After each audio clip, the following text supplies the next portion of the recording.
മരിച്ചുപോയ നിങ്ങളുടെ പ്രിയപ്പെട്ടവരുടെ ആധാർ സൂക്ഷിക്കുന്നവരാണോ നിങ്ങൾ? എങ്കിൽ നിങ്ങൾ ശ്രദ്ധിക്കണം.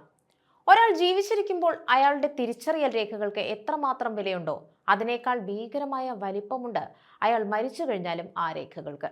ഒരാൾ മരിച്ചു എന്ന് കരുതി അയാളുടെ പേരിലുള്ള രേഖകൾ അപ്രസക്തമാകുന്നില്ല. മരിച്ച വർഷങ്ങൾക്ക് ശേഷവും പലരുടെയും പേരിൽ ആദായ നികുതി നോട്ടീസുകളും മറ്റ് കേസുകളും വരുന്ന വാർത്തകൾ ഇന്ന് വർദ്ധിച്ചു വരികയാണ്. മരണപ്പെട്ടവരുടെ വിലയേറിയ രേഖകൾ പലരും തട്ടിപ്പിനായി ഉപയോഗിക്കുന്നു എന്നതാണ് ഇതിലെ വാസ്തവം. മരണശേഷം ഒരാളുടെ രേഖകൾ യഥാവിധം കൈകാര്യം ചെയ്യുക എന്നത് അടുത്ത തലമുറയുടെ ഉത്തരവാദിത്വമാണ്.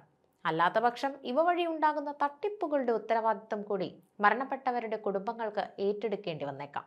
ഒരാളുടെ pan card, Aadhaar card, voter ID card, passport എന്നിവ മരണശേഷം റദ്ദാക്കുന്നതിന് രാജ്യത്ത് ഔദ്യോഗിക മാർഗനിർദ്ദേശങ്ങളൊന്നുമില്ല. എന്നാൽ അവയുടെ ദുരുപയോഗം തടയാൻ ചില മാർഗങ്ങളുണ്ട്. അവ നിങ്ങൾ മനസ്സിലാക്കിയിരിക്കണം. ഒരു വ്യക്തിയുടെ മരണശേഷം ആധാർ കാർഡ് ദുരുപയോഗം ചെയ്യുന്നത് തടയാൻ ചില വഴികളുണ്ട്. ഇതിൽ പ്രധാനം മരണവിവരം UIDAIയെ അറിയിക്കുക എന്നതാണ്. അങ്ങനെ ചെയ്താൽ പിന്നെ തട്ടിപ്പുകാർക്ക് ഈ കാർഡ് ഒരു ID പ്രൂഫായി ഉപയോഗിക്കാൻ കഴിയില്ല. ഇതിലൂടെ ആധാർ ബയോമെട്രിക് ലോക്ക് ചെയ്യാൻ സാധിക്കും. ഇതുവഴി തട്ടിപ്പുകൾ ഒഴിവാക്കാം. ആധാർ പോലെ തന്നെ പ്രധാനമാണ് പാൻ കാർഡ്. മരണപ്പെട്ടവരുടെ പാൻ കാർഡുകൾ വലിയ തോതിൽ നികുതി വെട്ടിപ്പിനായി ഉപയോഗിക്കപ്പെടുന്നുവെന്ന് പലപ്പോഴും കണ്ടെത്തിയിട്ടുണ്ട്. മരണപ്പെട്ട വ്യക്തിയുടെ പാൻ കാർഡ് അവരുടെ കുടുംബാംഗങ്ങൾക്ക് സറണ്ടർ ചെയ്യാൻ സാധിക്കും. ഇതിന് ബന്ധുക്കൾ ആദായ നികുതി വകുപ്പുമായി ബന്ധപ്പെടേണ്ടതുണ്ട്. ഇത് അനധികൃത ഉപയോഗം തടയാൻ സഹായിക്കും. തിരഞ്ഞെടുപ്പ് കാലത്ത് മാത്രം ഉപയോഗമുള്ള ഒരു രേഖയായിട്ടാണ് വോട്ടർ IDയെ പലരും കാണുന്നത്. ആധാർ വന്നതോടെ തിരഞ്ഞെടുപ്പ് കാലത്ത് പോലും ഇന്ന് ഈ രേഖ പലരും തിരയാറില്ല. എന്നാൽ ഇന്ത്യയിലെ ഏറ്റവും പ്രധാനപ്പെട്ട തിരിച്ചറിയൽ രേഖകളിൽ ഒന്നാണിത്. മരിച്ച വ്യക്തിയുടെ വോട്ടർ ID കാർഡ് റദ്ദാക്കാൻ സാധിക്കും. ഇതിന് കുടുംബാംഗങ്ങൾ തിരഞ്ഞെടുപ്പ് ഓഫീസ് സന്ദർശിച്ച് ഫോം 7 പൂരിപ്പിച്ച് നൽകേണ്ടതുണ്ട്. പാസ്പോർട്ട് വളരെ പ്രധാനപ്പെട്ട രേഖകളിൽ ഒന്ന് തന്നെയാണ്.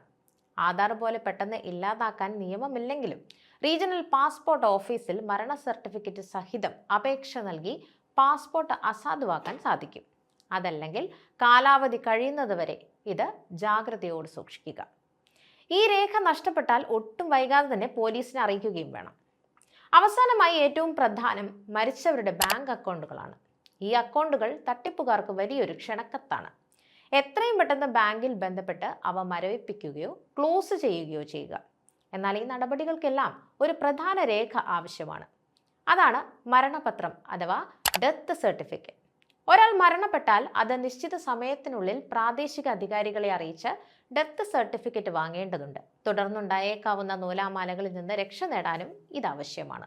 ഓർക്കുക, നിങ്ങളുടെ അശ്രദ്ധ കൊണ്ട് മാത്രം നിങ്ങളുടെ പ്രിയപ്പെട്ടവരുടെ പേര് ഡിജിറ്റൽ ലോകത്തെ വലിയൊരു ക്രിമിനൽ ശൃംഖലയുടെ കൂട്ടത്തിൽ ജീവിച്ചേക്കാം.